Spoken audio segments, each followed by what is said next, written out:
भाई का खाया, कैसे भी करके परिवार की व्यवस्था बनाई, और अंत समय में आके वही परिवार वाले उसे धक्के देके जब मौत के घाट पे होता है तो कोई उसके साथ नहीं लगता है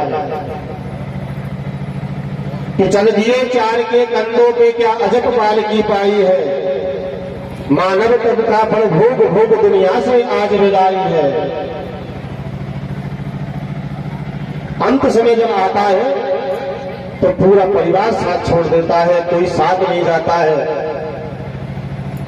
हाथी भी कह रहा है मैंने जीवन पर्यंत तुम्हारी व्यवस्था की, मैंने जीवन पर्यंत तुम्हारे लिए सब कुछ किया, पर जब मेरा अंत समय आया, आज मेरे प्राण संकट में है।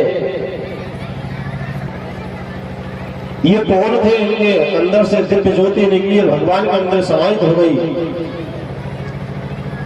सुखदेव मुनि वर्णन कर रहे राजा, ये जो ग्राह था, ये जो बगर वंश था, ये पूर्व जन्म में हुहू नाम का एक गंधर्व था।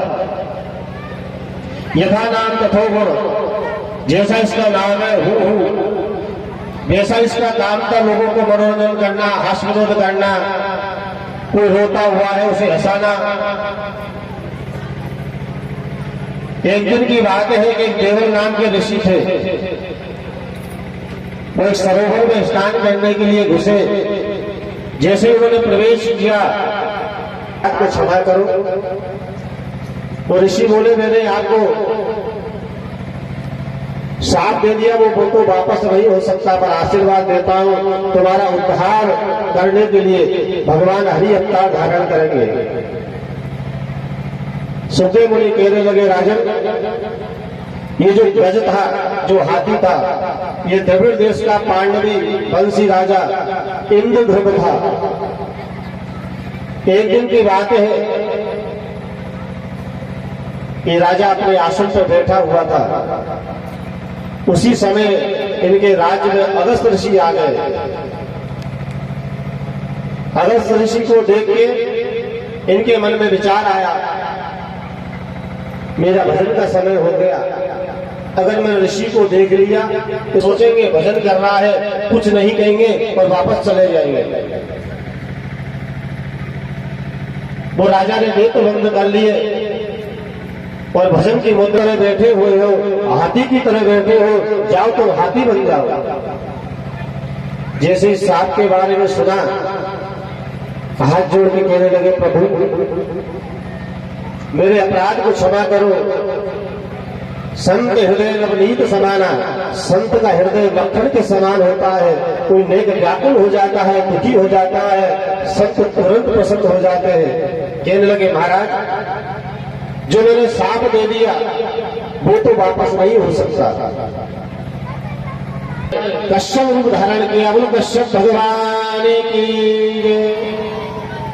कश्यप रूप धारण करके अपनी पीठ के ऊपर उस पर्वत को धारण कर लिया, वंदन प्रारंभ करने लगे। अब वासुकी नाग शरीर में झेर भरा हुआ है, आगे जो लगेगा उसके घर्षण से जो विष निकलेगा, आधे से लोग तो वैसे ही समाप्त हो जाएंगे। अब आगे कौन लगे? भगवान ने कहा ये दैत्य जो होते हैं ना, ये उल्टे चलते हैं। तो वो कहना हम देवता हैं, हम बड़े हैं, इसलिए हम मुख की ओर लगेंगे, और तुम हमसे छोटे हो इसलिए तुम पूछ पकड़ोगे। देवताओं ने जैसे भगवान ने कहा वैसा ही किया। देव इस बात को उलझ गए, नहीं हम बड़े हैं, हम आगे लगेंगे। देवता हाथ जोड़ के कहने लगे प्रभु हम भी यही चाहते थे। घर्षण प्रारंभ हुआ। जैसे ही घर्षण प्रारंभ हुआ, देवता और दैत्य सोच रहे थे अमृत निकलेगा, पर उसमें से हलाहल विष निकला, उल्बटा नाम का विष निकला, जिसको देखते ही सभी घबराने लगे। अब इसको कौन पिएगा? भूत भावना त्राहिणां शरणापन्ना तल्योकम देना दिशा।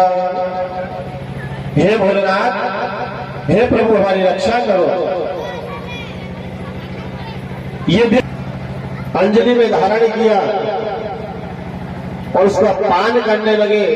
भगवान ने उस विष को अपने कंठ में ही रोक लिया। कंठ में क्यों रोका?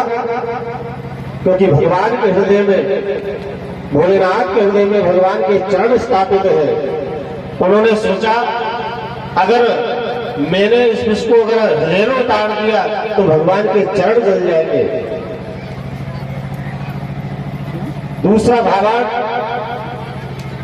भोलेनाथ ने रा बोला और विष का पान किया और मां बोल के उसका ढक्कन लगा दिया, उसको कंठ में ही रोक लिया।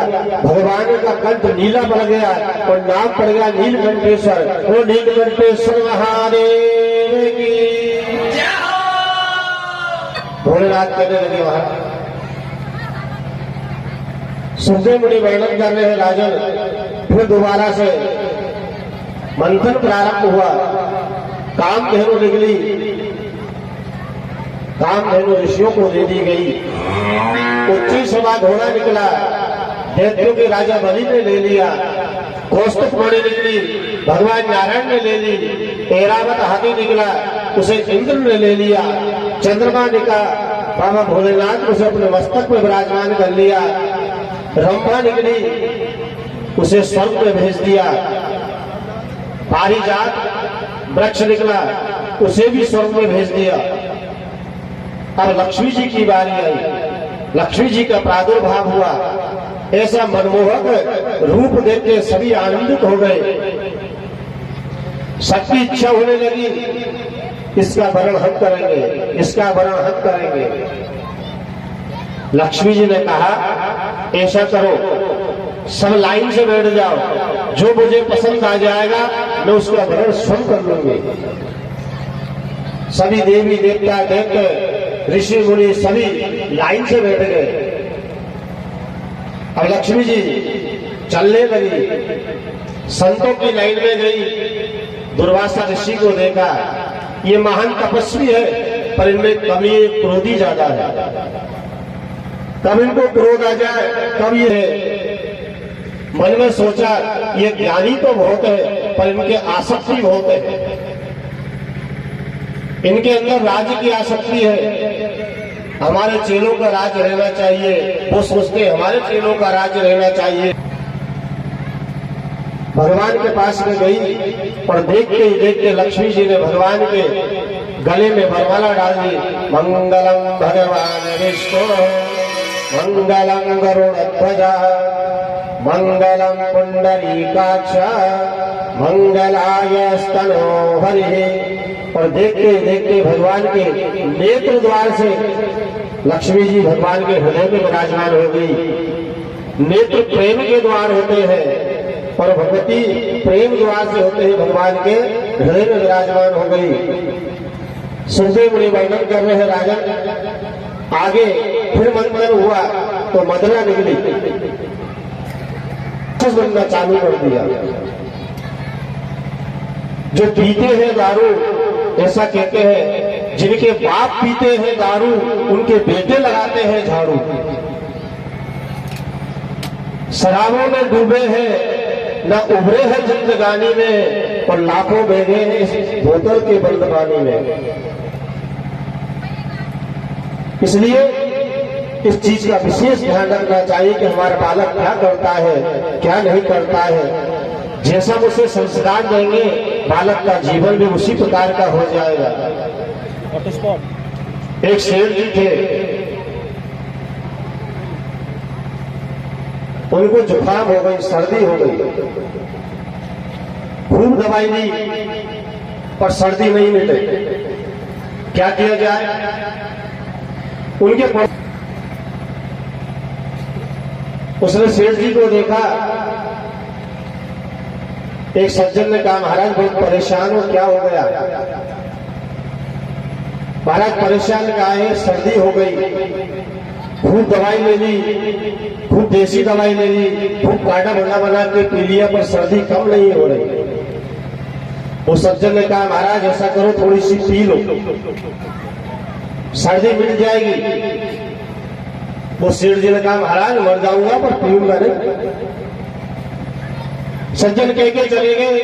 एक दो दिन हो गए, सेठ जी बड़े परेशान। सेठ जी ने सोचा, वो सज्जन ने कहा एक दिन पी लो, एक दिन पीने में क्या होगा। उनके पास में एक पियक्कड़ रहता था, एक दिन उसके पास चले गए। उसने जैसे देखा सेठ जी पधारे, हाथ जोड़ा महाराज हमारे घर आज कैसे। अरे नहीं, ऐसे ही आपके मिलने के लिए आ गए थे। अब किसी गरीब आदमी के पास में अगर कोई सेठ जी पहुंच जाए, उसके तो आनंद हो जाए। उसने टूटी फूटी चारपाई पे बढ़िया आसन बिछाया, सेठ जी को बैठाया। सेठ जी बोलो कैसे पधारे, क्या सेवा कर सकता हूं। सेठ जी कहने लगे भैया बात तो कुछ नहीं है, बात थोड़ी सी है, मुझे क्या सर्दी हो गई। पर किसी सज्जन ने कहा कि थोड़ी सी पी लो, सर्दी चली जाएगी।